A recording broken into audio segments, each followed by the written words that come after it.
Welcome to the Life of Chai. Alfredo here. I will be your narrator for today. We'll be diverging from our typical content of kitchen and garden, and we'll be stepping out into a world of discovery.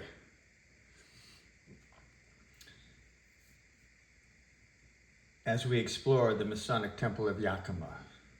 A month ago, my wife and I decided to take a weekend vacation to Yakima, and in search for hotels, I found the Hotel Mason. After learning the hotel was built in 1911, I was sold and booked immediately. You can see that beautiful architecture there.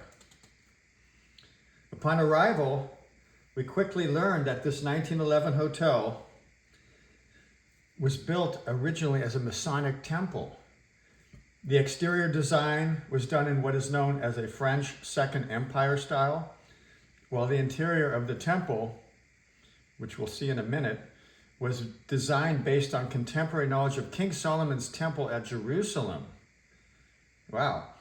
What started as a weekend getaway was beginning to turn into an adventure as we began to unlock the secrets of the Freemasons.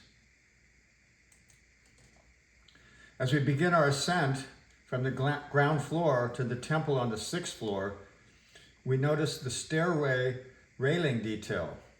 This is the Egyptian Ankh, spelled A-N-K-H, a symbol representing life or breath of life and symbolizing eternal life, immortality, and rebirth.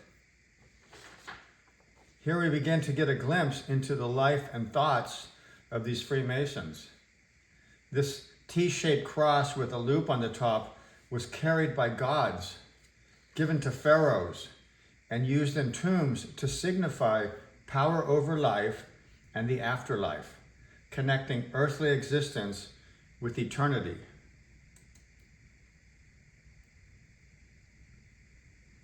A moment of silence. Wow, we're entering the doorway into the temple itself. I feel motivated to take off my shoes as I would before stepping into any sacred place. As we move in, we notice the space has a very quiet, peaceful energy. We also know that this meeting room with the Freemasons was a place of secrecy, rituals, and mystery. Behind the Masonic symbology and designs lay buried hidden secrets in the walls. To my right as I enter what I would call the back wall, a Babylonian relief with 4 pillars in front, and each pillar is topped with a bull. You can see that. Here's a close-up. On closer inspection, we see that the bull is Nandi, the sacred bull of the Hindu god Shiva. Nandi is a guardian, a symbol of loyalty, embodying strength and serenity. And here again, the Freemasons are telling us something about themselves when they use a bull that symbolizes loyalty, strength, and serenity.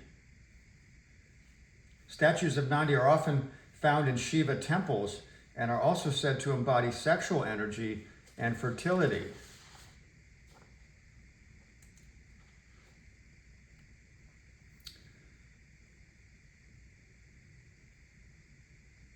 Isn't this amazing? 5 columns in front of a brick wall. The detail here.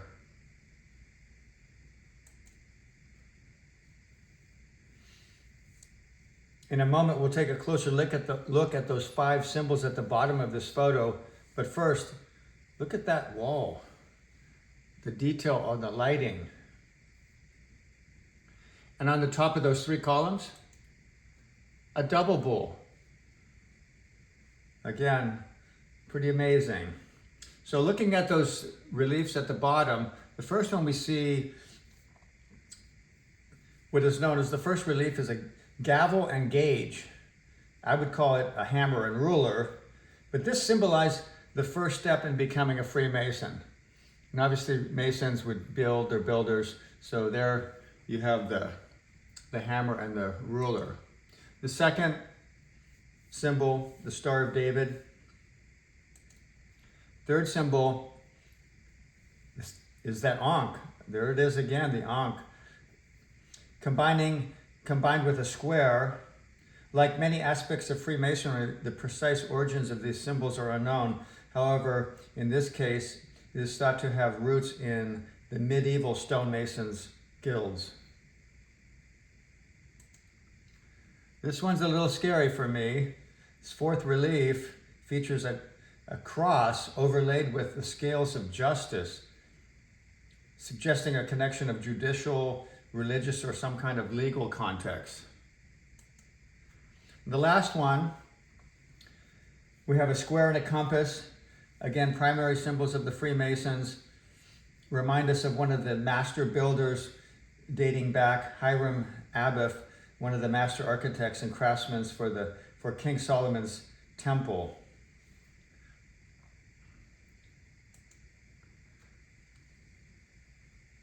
We move further into the temple, and at the far end of the hall, what I would describe as the area where an altar or shrine, we see a large relief sculpture, which is actually a replica of an ancient Neo-Assyrian relief panel depicting deities or protective spirits. A closer look, we see these winged figures. They're believed to be hybrid beings, sometimes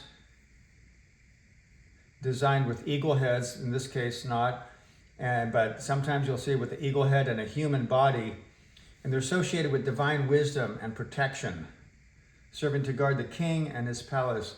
This original relief, copy of the original relief, dates back to approximately 870 BCE and was discovered in a palace in Mesopotamia, now modern-day Iraq. The first image is an ancient Assyrian winged genie. This figure is a common motif in the Syrian art, often depicted as a bearded male with bird's wings. Winged genies were considered divine guardians and were associated with fertility and purification. The second image is of an Assyrian or Babylonian king or deity. The figure with an elaborate stylized beard holds an ankh in his left hand. Remember, the ancient Egyptian symbol for life. And the third figure, again, an ancient Assyrian winged sage, commonly found in Mesopotamian art. From the center we look up, stained glass. An interesting keystone here that was rejected. If you can see, this is the entry from the street, and right at the top, I'll use my cursor, you see this stone here? The builders, and they were Masons too, but they weren't Freemasons, the builders rejected this stone after installing it because they were afraid of what it might mean. They weren't sure what these letters meant, KSHTWSST. Well, it actually stands for Knights of the South Hail to the White Shrine of Solomon's Temple. Whatever that means. Again, a bit of a mystery, and the ultimate meaning really was to represent dedication. So this was the ultimate meaning, to represent dedication and loyalty to the principles of Masonry, particularly in the quest for truth and knowledge. So we'll have one last look at this awe-inspiring temple. The grandeur, again, truly awe-inspiring. And if you ever visit Yakima, the temple is only open for a couple hours a day, so you want to call in advance to find out. Well, thank you so much for joining me, and I hope you enjoyed this presentation. If you did, please like it. And if you're not already a subscriber, please subscribe, share this video with your friends, and while you're there, check out some of my other content. I wish you a good day. Thank you.